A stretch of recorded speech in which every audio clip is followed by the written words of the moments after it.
우리가 함께 사도행전 28장 16절 이하에 있는 말씀을 함께 봉독했습니다. 오늘로써 사도행전 말씀이 마무리됩니다. 작년 1월에 시작해서 사도행전 말씀을 1장부터 보았는데요. 약 2년에 걸쳐서 우리가 함께 사도행전의 말씀을 살펴보았습니다.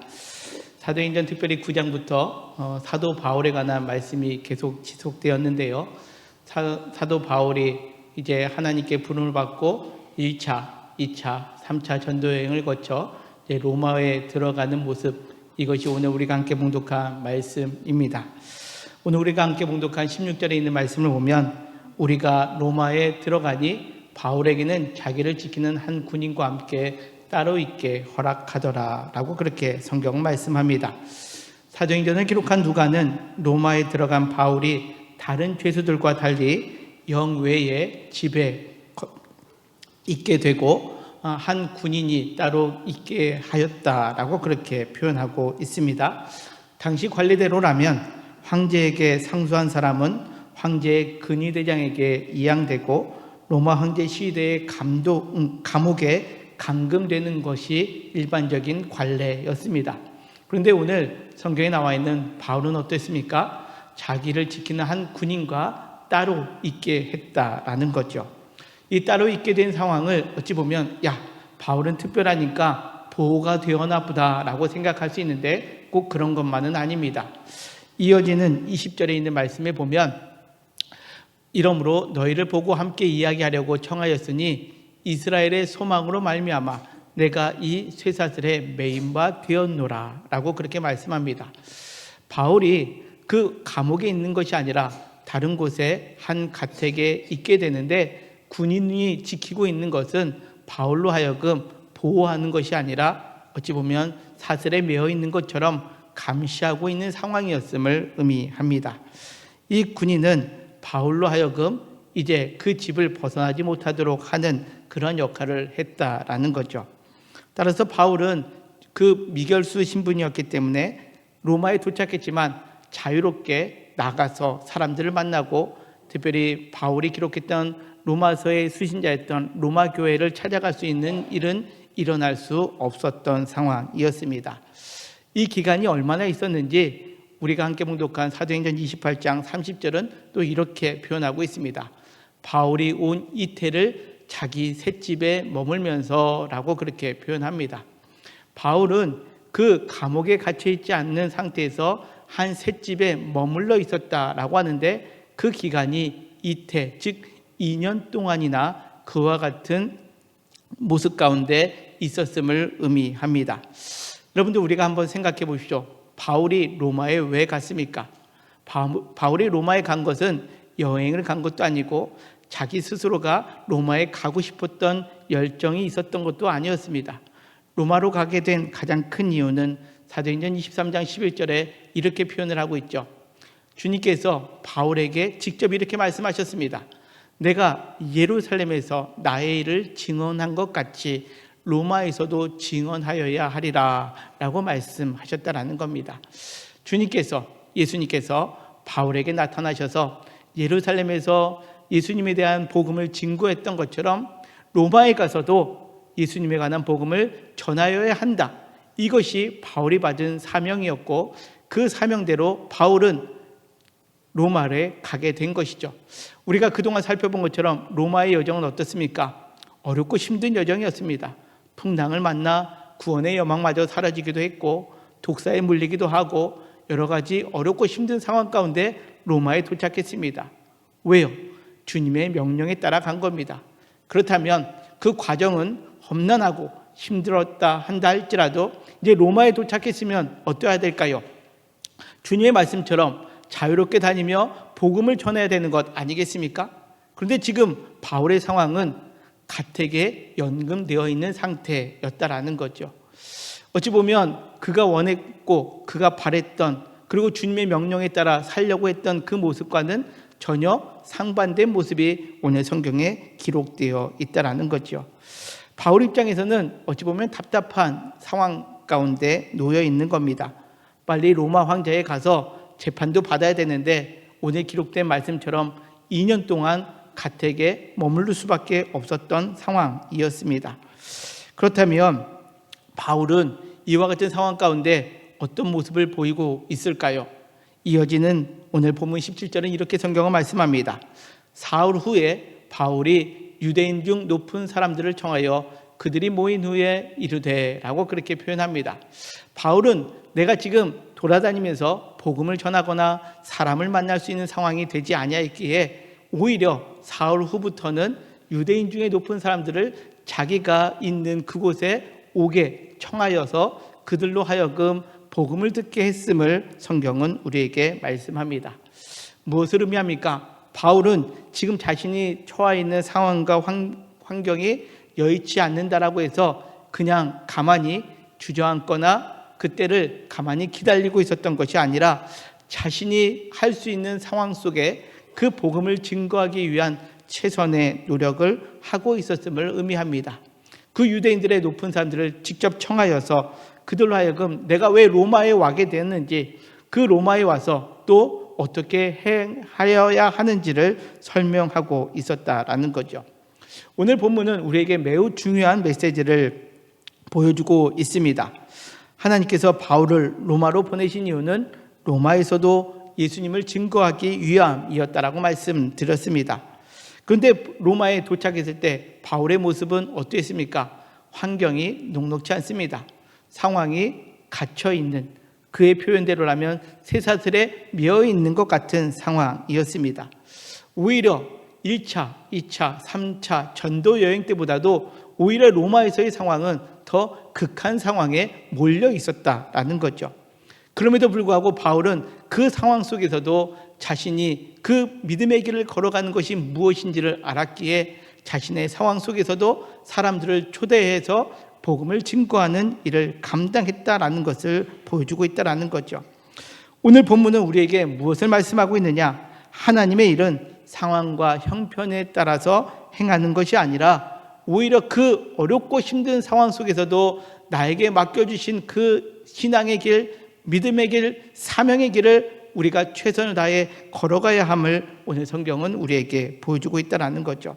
사랑하는 성도 여러분, 믿음의 길을 걸어가는데, 신앙의 길을 걸어가는데 상황적으로 녹록지 않습니까? 환경적으로 부딪히는 것들이 많습니까? 우리의 상황을 볼 때 경제적인 문제가 우리가 믿음의 길을 걸어가는데 때때로 걸림돌이 되기도 합니다. 때로는 질병의 문제가 우리가 하나님께서 맡겨주신 사명을 감당하는데 때로는 우리의 발걸음을 막아서게 할 때도 있습니다. 때로는 사람의 문제가 그럴 때도 있고 시간과 환경, 여러 가지 상황들이 우리의 발목에 쇠사슬이 매인 것처럼 우리의 삶을 묶어두고자 할 때가 있습니다. 그런 순간에 오늘 말씀을 다시 한번 기억하면서 그곳에서, 그 상황 속에서 낙심하거나 좌절하거나 가만히 머물러 있는 것이 아니라 그 안에서 내가 행할 수 있는 최선의 길은 무엇인지, 또 하나님께서 그 상황 속에서 내가 할 수 있는 것을 깨닫게 해주시고 그 일을 진행할 수 있도록 우리의 삶 속에 하나님이 주시는 지혜로, 또 하나님이 주시는 능력으로 그 모든 것들을 이루어갈 수 있도록 힘을 다할 수 있는 저와 우리 모두가 되시기를 주님의 이름으로 간절히 소망합니다. 자, 이어지는 말씀을 보면 23절에 또 성경이 이렇게 기록하고 있습니다. 그들의 날짜를 정하고 그가 유숙하는 집에 많이 오니 바울이 아침부터 저녁까지 강론하였다라고 그렇게 표현하고 있습니다. 집에 찾아오는 사람들을 이른 아침부터 저녁까지 강론했다라는 거죠. 그러니까 하루 종일 오는 사람들마다 계속해서 그가 맡겨진 사명을 감당했음을 의미합니다. 무엇을 강론했는지 23절 하반절에 이렇게 표현하고 있습니다. 우리 같이 한번 읽겠습니다. 시작. 하나님의 나라를 증언하고 모세의 율법과 선지자의 말을 가지고 예수에 대하여 권하더라. 아멘. 여기 권하였다라는 표현이 있는데요. 야, 뭐뭐 하면 좋겠다라고 그렇게 의견을 묻는 것이 아니라 헬라어 원어적으로 보면 이 권하다라는 단어는 설득시키다, 믿게 하려고 하다라는 그런 의미가 담겨 있습니다. 다시 말해 바울은 사람들을 초청해서 하나님 나라에 증언하고 예수님을 믿어야 한다라는 거죠. 어떠한 예수님입니까? 모세의 율법과 선지자의 말, 즉 구약에 나와 있는 그 메시아가, 너희가 기다리고 기다렸던 메시아가 바로 예수님이시다라는 것을 믿게 하기 위하여 그들을 강하게 설득했다라는 것을 의미합니다. 여기 두 가지를 표현하고 있죠. 하나님 나라를 증언하고 예수에 대하여 권하더라라는 거죠. 이 23절에 있는 말씀처럼 또 31절에 이렇게 표현하고 있습니다. 같이 읽겠습니다. 시작. 하나님의 나라를 전파하며 주 예수 그리스도에 관한 모든 것을 담대하게 거침없이 가르치더라. 아멘. 23절뿐만 아니라 31절에서도 두 가지를 표현하고 있습니다. 무엇입니까? 하나님의 나라를 전파하며 주 예수 그리스도에 관한 모든 것을 가르쳤다라는 거죠. 이것이 오늘 설교 제목이기도 합니다.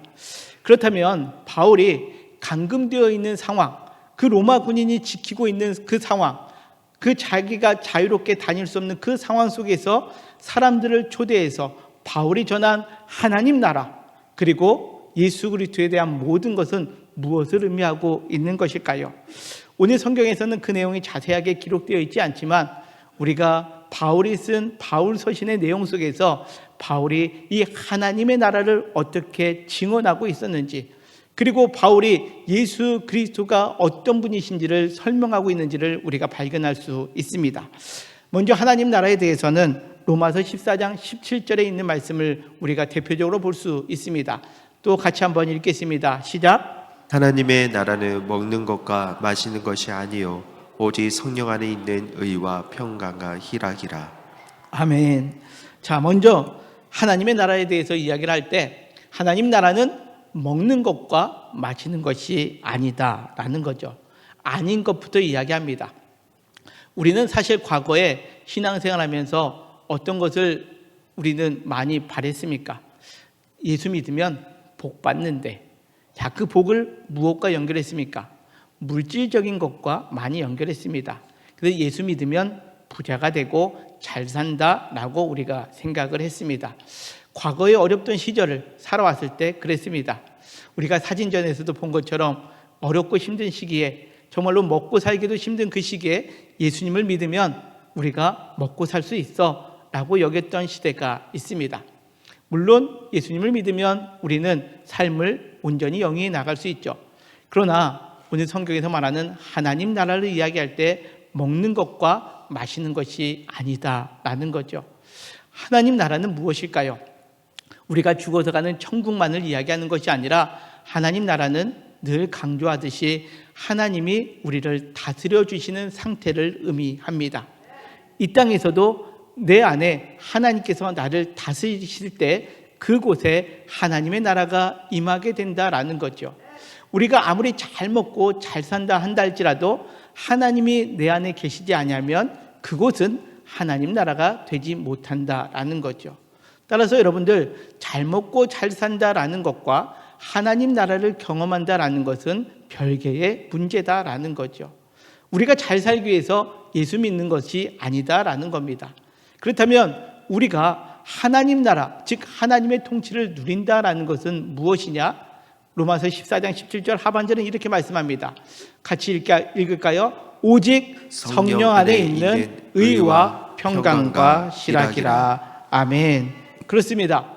오직 성령 안에서, 우리 안에 내주에 계시는 성령께서 우리로 하여금 의롭게 사는 것, 평강으로 사는 것, 그리고 희락, 기쁨의 삶을 살아가게 하는 것을 의미합니다.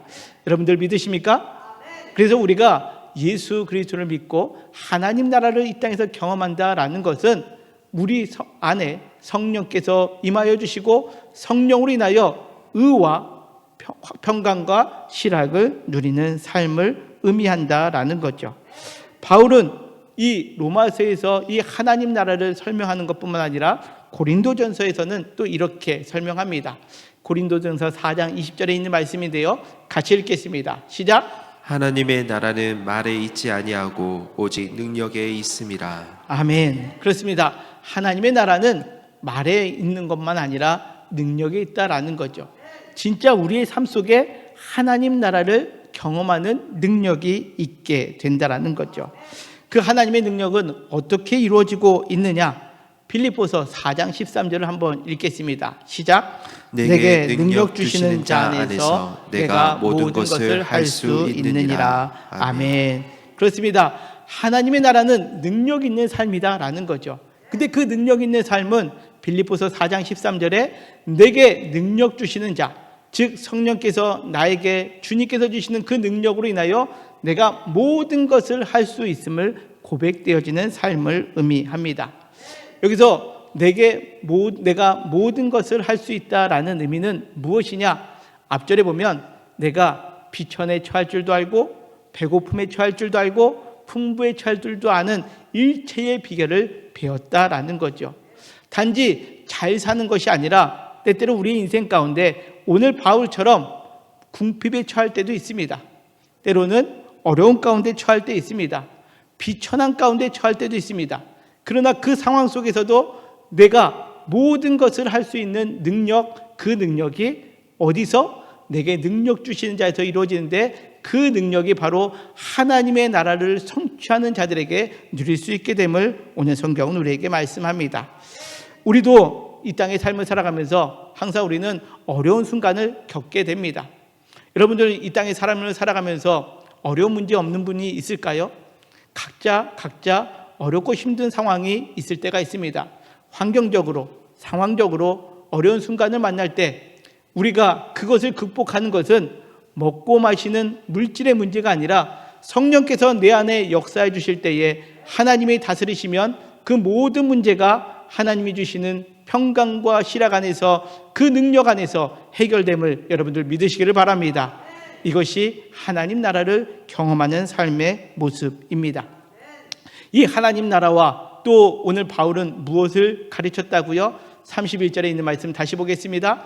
하나님 나라를 전파하며 주 예수 그리스도에 관한 모든 것들을 담대하게 거침없이 가르쳤다라는 거죠. 여러분들 우리가 예수님의 모든 것을 무엇을 의미하느냐? 로마서 3장 23절에 바울은 이렇게 말합니다. 모든 사람이 죄를 범하였으니 하나님의 영광에 이르지 못하였다라는 거죠. 여러분들 모든 사람은 성경에서 죄가 있다라는 겁니다. 그래서 성경에서 사람을 일컬어 죄인이라고 말합니다. 이 죄인이라고 말할 때 어떤 이들은 거부감을 갖습니다. 내가 그렇게 생각할 때 바르게 살아서 나는 죄를 지어본 적이 없는 것 같은데요 라고 생각하기에 성경에서 말하는 모든 사람이 죄인입니다 라고 할 때 어떤 이들은 나는 열애입니다 라고 생각할 때가 있습니다. 성경에서 말하는 죄는 범죄함을 의미하는 것이 아닙니다. 범죄는 무엇입니까? 우리가 소위 말해서 죄로 여기는 심할 때는 살인을 하거나 강도짓을 하거나 아니면 누군가에게 거짓말을 하거나 아니면 사소한 나쁜 행동을 했던 것을 우리는 범죄, 죄를 범하였다라고 그렇게 말합니다. 성경에서 말하는 모든 사람들이 죄를 범하였다라고 할 때 이 죄는 어떠한 것을 의미하느냐? 원래 우리는 하나님에 의해서 창조되어진 하나님의 피조물입니다. 창조자이신 하나님이 하나님의 형상대로 우리를 피조물로 만드신 거죠. 그런데 사람이 이 피조물인데 하나님의 형상과 동일하기 때문에 어떤 생각을 갖느냐? 내가 하나님처럼 될 수 있어 라는 그 마귀의 유혹을 듣게 된 거죠. 그러니까 어느 순간에 사람이 범죄한 것이 무엇이냐? 죄를 범한 것이 무엇이냐? 내가 피조물인데 하나님처럼 되고자 하는 마음을 갖게 된 거죠. 그러다 보니까 우리의 피조물의 위치를 벗어나게 된 겁니다. 하나님은 창조주가 되시고 우리는 인간인 피조물이 되어드는 그 관계가 바로 하나님과 올바른 관계인데 어느 순간에 사람이 뱀의 유혹, 사단의 유혹으로 하나님처럼 되고자 하는 그 마음을 갖게 될 때 그 피조물의 위치를 상실한 것, 이것을 죄다라는 거죠. 이 죄는 아담으로부터 모든 인류가 동일하게 있게 되어서 그 이후로 모든 사람들은 하나님으로부터 벗어난 상태가 되었다. 이것이 모든 사람이 죄를 범하였다라는 거죠. 따라서 내가 교회를 다니지 않아도 착하게 살았는데요 라고 한들 그가 죄가 없는 것이 아니라 오히려 하나님을 떠나 있는 상태이기 때문에 그를 일컬어 성경은 죄인, 하나님을 벗어난 상태를 말하는 죄인이다라고 말하고 있다라는 거죠. 죄를 범하였을 때 하나님의 영광에 이르지 못하게 됩니다. 하나님과 가까이 하지 못한다라는 거죠. 그렇다면 이것을 어떻게 해결할 수 있을까요? 이어지는 24절은 이렇게 말씀합니다. 그리스도 예수 안에 있는 속량으로 말미암아 하나님의 은혜로 값없이 의롭다 하심을 얻은 자가 되었다라는 거죠. 우리의 힘으로 하나님께 가까이 갈 수 없기에 하나님께서는 누구를 보내주셨습니까? 예수 그리스도를 우리에게 보내주셨고, 내가 그 죄값을 치러야 되는 그 죄값을 예수 그리스도께서 나를 대신하여 십자가에서 달려 죽으심으로 말미암아 그 하나님의 전적인 은혜, 하나님의 전적인 사랑으로 인하여 내 노력이 아닌 값없이 의롭다 하심을 얻게 되었다라는 것을 말씀합니다. 여러분들, 우리가 의롭게 되는 것은 내가 착하게 살아서, 내가 의롭게 살아서가 아니라 오늘 성경에 있는 말씀처럼 예수 그리스도 안에 있는 그 십자가의 은혜로 말미암아 내가 의롭게 되었음을 성경은 말씀합니다.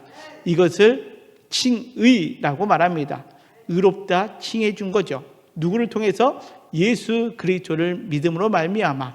그래서 우리 기독교 신앙은 바로 믿음으로 말미암아 의롭다 칭함을 받는다라는 거죠. 이것이 바로 예수 안에 있는 사람의 삶의 모습입니다. 사랑하는 성도 여러분, 여러분들은 예수님께서 나를 위하여 십자가에 죽으심을 믿으십니까? 그렇다면 내 삶은 비록 세상에서 보았을 때는 허물도 많고 또 잘못한 것도 있지만 그때마다 하나님께서 나를 의롭다 칭해 주시는 은혜가 있음을 여러분들 믿음으로 고백하는 오늘 이 예배의 자리가 되시기를 바랍니다. 그러기에 예배소서 1장 7절은 또 이렇게 말씀합니다. 우리는 그리스도 안에서 그의 은혜의 풍성함을 따라 그의 피로 말미암아 속량 죄 사함을 받았다라는 거죠. 원래 죄값을 해결하기 위해서는 죽어야 됩니다. 즉 피를 흘려야 됩니다. 그런데 내가 죽으면 그 죄값을 해결하는 의미가 있을까요? 그렇지 않기에 하나님께서는 예수 그리스도를 우리에게 보내주시고 내 그 죄값을 대신하여 십자가에서 피 흘려주신 것을 통해 그것을 믿는 자마다 우리의 죄를 사하여 주신다라고 그렇게 약속하고 있습니다. 이 약속을 믿을 때에 바로 우리는 하나님의 자녀가 되는 권세를 누리게 되었다라는 거죠. 그 죄사함으로 인하여 예배소서 2장 13절은 이렇게 표현하고 있습니다. 같이 한번 읽을까요? 시작! 이제는 전에 멀리 있던 너희가 그리스도 예수 안에서 그리스도의 피로 가까워졌느니라. 아멘. 그렇습니다. 이전에는 하나님과 멀리 떨어져 있었습니다. 하나님께 가까이 나아갈 수 없었습니다. 그런데 예수 그리스도 안에 있는 자들에게는 그 그리스도께서 흘리신 피로 말미암아 어떻게 됐다고요? 하나님과 가까워졌다라는 거죠. 여러분들, 우리가 예수 그리스도를 믿으면 하나님과 가까워졌음을 믿으시길 바랍니다. 내 노력, 내 수고가 아닌 이것은 믿음의 범주입니다. 도저히 이해할 수 없는 겁니다. 왜요? 이거는 우리의 생각으로 이해할 수 있는 범주가 아니라 전적인 하나님의 사랑과 하나님의 은혜 가운데 이루어졌던 사건이기 때문에 그렇습니다. 오늘 이 예배의 자리를 통하여 예수 그리스도에 대한 모든 것, 나의 죄를 대신하여 십자가에 달려 죽으신 그 예수님을 믿을 때에 우리는 죄 사함 받고 우리는 하나님의 자녀가 되는 권세를 누림으로 인하여 하나님과 가까워졌음을 날마다 믿음 안에 고백되어지는 저와 우리 모두가 되시기를 주님의 이름으로 간절히 축원합니다. 자, 바울은 이처럼 하나님 나라와 예수 그리스도에 대한 모든 것들을 가르쳤다라는 거죠. 이 이야기를 들었던 사람들의 모습은 어떠했을까요? 오늘 본문 28장 24절은 이렇게 말씀합니다. 그 말을 믿는 사람도 있고 믿지 아니하는 사람도 있어 서로 맞지 아니하며 흩어졌다라고 그렇게 성경은 표현하고 있습니다. 바울이 이 하나님 나라와 또 예수 그리스도에 대한 모든 것들을 가르칠 때에 어떤 사람들은 그렇구나, 내가 믿어야지, 예수님을 믿으면 내가 하나님 나라를 누리고 내가 하나님과 가까워질 수 있구나라고 믿는 사람이 있는가 반면에 어떤 사람들은 그 자리에서 동일한 말씀을 들었음에도 불구하고 믿지 아니하였다라고 그렇게 표현합니다. 근데 믿는 사람도 있고 믿지 않는 사람도 있는데 오늘 성경에 보면 아주 중요한 단어가 나옵니다. 그것은 무엇이냐? 서로 맞지 아니하여 흩어졌다라는 거죠. 믿는 사람과 믿지 않는 사람이 이제 서로 맞지 않다라는 겁니다. 동일하게 유대인이었고 또 동일한 삶을 살아갔던 사람들이 그 바울의 메시지를 듣고 나서 어떤 이들은 믿었고 어떤 이들은 믿지 않았는데 그 말씀을 듣고 믿는 자와 믿지 않는 자가 이제는 어떻다고요? 맞지 않는다라는 거죠. 맞지 않는다라는 의미는 무엇이냐? 그들과 구별됐다라는 거죠. 믿는 사람들과 믿지 않는 사람들이 구별되기 시작했다라는 것을 의미합니다. 여러분들, 교회에서 우리는 거룩이라는 단어를 많이 씁니다. 여러분들, 거룩이 뭘까요? 성경책을 옆에 끼고 할렐루야, 이게 거룩일까요? 아닙니다. 거룩은 구별된 것을 의미합니다. 무엇과 구별된 겁니까? 세상 사람들과 구별되어 있는 것. 오늘 본문으로 따진다면 믿지 않는 사람과 믿는 사람이 구별되는 것을 말합니다. 믿는 사람과 믿지 않는 사람의 구별은 무엇일까요? 우리가 조금 전에 살펴본 하나님 나라를 볼 때에도 믿지 않는 사람들은 먹고 마시는 것에 그 삶에 집중되어 있습니다. 그러나 믿는 사람들은, 이 하나님 나라와 예수 그리스도를 믿는 사람들은 이제는 다른 것을 향하여 살아가는 사람이죠. 무엇을 향하여 살아가는 사람입니까? 의와 평강과 실학을 따라가는 사람이 된다라는 거죠. 이것이 거룩이고 이것이 그렇게 살아가는 사람을 우리는 성도라 부르고 그 성도들이 모인 곳을 우리는 교회다라고 그렇게 말할 수 있습니다. 사랑하는 성도 여러분, 여러분들은 성도이십니까? 믿음을 가지고 이제는 구별된 삶을 살아가고 있습니까? 그것을 믿음으로 고백하는 우리가 함께 모인 곳이 교회가 되어야 한다라는 거죠. 오늘도 이 시간에도 제가 하나님 나라와 예수 그리스도에 대하여 증언했습니다. 가르쳤습니다. 그러나 이 시간에도 어떤 이들은 예수님, 하나님 나라 잘 모르겠는데 라고 믿지 아니한 상태로 이 밖을 나갈 수 있습니다. 그렇다면 그 삶은 세상과 맞지 않는 것이 아니라 여전히 세상과 맞는 그러한 삶을 살아가는 것이고, 오늘 말씀을 듣고 하나님 나라, 그래, 예수 그리스도를 믿는 삶이 무엇인지를 알게 된 사람이라면 이제는 이곳을 벗어날 때에 세상의 방식이 아닌 하나님의 나라 백성답게 또 예수 그리스도를 믿는 하나님의 자녀된 방식으로 삶을 살아가게 됨을 여러분들 믿으시기를 바랍니다. 우리는 오늘 그것을 위하여 믿음으로 고백할 수 있는 자리가 되어야 한다라는 거죠.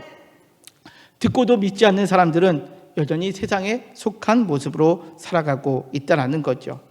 그리스도의 힘은 어디서부터 나옵니까? 바로 이 땅에서 잘 먹고 잘 사는 것에 그런 힘이 나타나는 것이 아니라 거룩함, 세상 사람들과 다르게 이 땅에서 하나님의 나라와 그 일을 위하여 또 하나님께서 그 어떠한 상황 속에서도 우리에게 주시는 그 능력으로 평강과 실학을 누리는 삶이 됨을 여러분들 깨닫고 그렇게 삶을 살아갈 수 있도록 오늘 이 시간 기도로 나아가는 저와 우리 모두가 되시기를 주님의 이름으로 간절히 축원합니다. 자, 오늘 바울의 마지막 모습을 다시 한번 보겠습니다. 사도행전 28장 30절 31절에 있는 말씀인데요, 같이 읽겠습니다. 시작. 바울이 온 이태를 자기 셋집에 머물면서 자기에게 오는 사람을 다 영접하고 하나님의 나라를 전파하며 주 예수 그리스도에 관한 모든 것을 담대하게 거침없이 가르치더라. 아멘. 자, 오늘 바울은 하나님 나라를 전파하며 주 예수 그리스도에 관한 모든 것을 가르치는데 오늘 성경에 보면 두 가지 단어가 나옵니다. 하나는 담대하게, 하나는 거침없이입니다. 여기 담대하다라는 것은요, 그 원어적으로 보면 솔직하게라는 단어입니다. 여러분들, 바울은 그 믿음의 길을 걸어가면서 때때로 자신도 힘들고 어려운 순간을 경험했습니다. 그래서 뭐라고 고백하고 있느냐? 로마에서는 오호라, 나는 공고한 사람이로다. 이 사망의 몸에서 누가 나를 건져내랴? 라고 그렇게 고백했던 사람입니다. 그런 고백 속에서도 바울은 무엇을 의지했습니까? 예수 그리스도 안에 있는 것, 그리고 하나님 나라를 그가 추구했을 때에 그는 하나님 나라를 위하여 삶을 살아가는 사람이 되었다라는 거죠. 3차 전도 여행을 하면서 잘 먹고 잘 사는 길을 선택한 것이 아니라 오히려 하나님 나라를 위해서 복음 증거의 삶을 살아갈 때에 그는 솔직하게 이제 담대하게 말할 수 있게 되었다라는 것을 의미합니다. 다시금 이야기하자면 그는 삶으로 그 하나님 나라와 예수 그리스도 안에 있는 삶이 무엇인지를 살아왔기 때문에 그곳에 있는 사람들에게 담대하게 솔직하게 내가 연약할 때도 붙들어 주시는 주님을 고백했고, 때로는 내가 그 사명을 감당할 때 어렵고 힘든 순간 속에서도 그 복음의 삶을 살았음을 담대하게 가르쳤음을 의미합니다. 사랑하는 성도 여러분, 우리도 마찬가지입니다. 주님 앞에 또 사람들 앞에 솔직하십시오. 그냥 내가 믿음 없음에도 불구하고 내가 거룩하지 못했음에도 불구하고 조금 전에 말씀드린 것처럼 성경책을 옆에 끼고 거룩하게 살아가는 척하는 것이 아니라 때로는 연약함에 그 연약함을 주님께 솔직히 고백하시고 사람들에게도 고백하고, 그러나 나를 붙들고 계신 그 주 예수 그리스도의 은혜를 고백함으로 말미암아 우리의 삶을 통하여 그 주 예수의 그리스도의 모든 것들을 가르쳐 증거할 수 있는 참된 믿음의 길을 걸어가는 저와 우리 모두가 되시기를 주님의 이름으로 간절히 소망합니다. 그리고 또 하나는 거침없이입니다.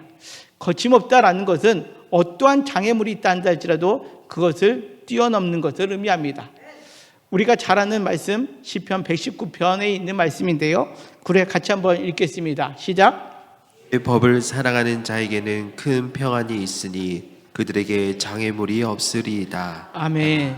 자, 오늘 이 말씀을 읽으면 주의 법을 사랑하는 자에게는 평강을 주시고 장애물이 없다, 이제 장애물이 없는 탄탄대로를 걸어간다라고 우리가 그렇게 생각할 수 있습니다. 근데 오늘 이 시편 119편 165절의 진정한 의미는 무엇이냐?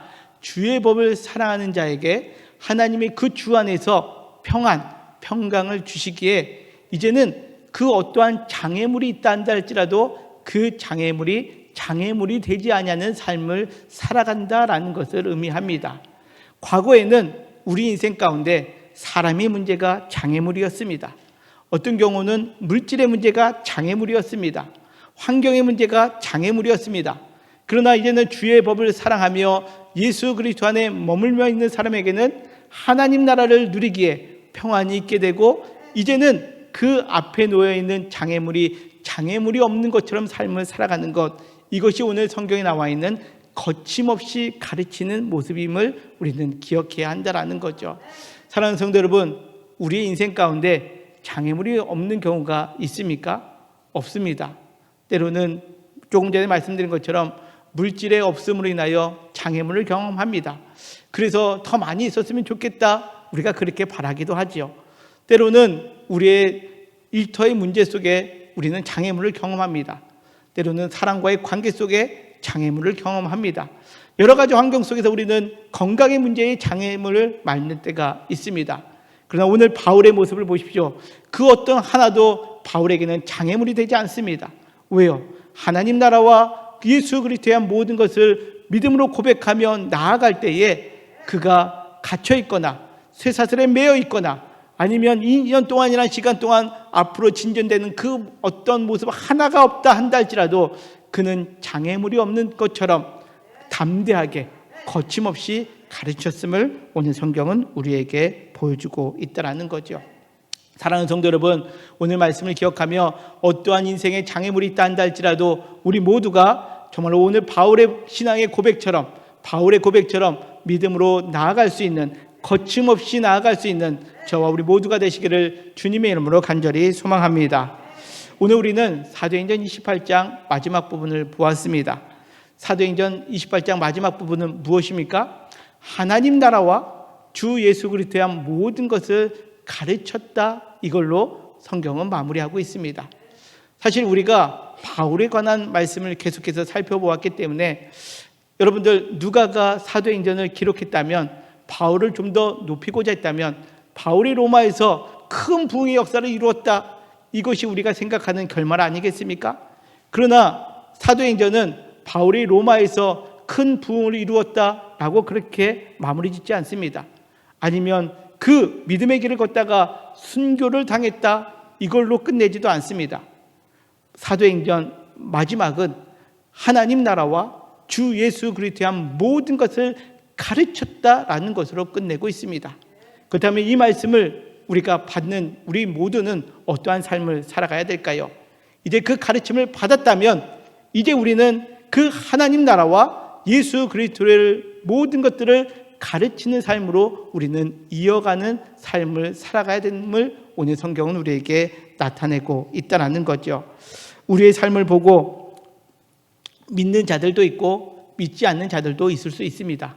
그러나 그 어떠한 상황 속에 놓인다 한다 할지라도 우리는 잃어버려야 될지 말아야 될 것이 하나님 나라와 또 주 예수 그리스도에 대한 모든 것을 잊어버리지 말고, 어떠한 장애물이 있다 한다 할지라도 주의 평안과 기쁨의 삶, 하나님 나라를 누리는 삶, 예수 그리스도를 통하여 진정으로 하나님과 가까이 가는 삶을 위하여 오늘 말씀처럼 하나님 나라와 예수 그리스도에 대한 모든 것을 가지고 담대하게 거침없이 믿음의 길을 걸어가는 우리 영통교회 모든 성도님들 되시기를 주님의 이름으로 간절히 축원합니다.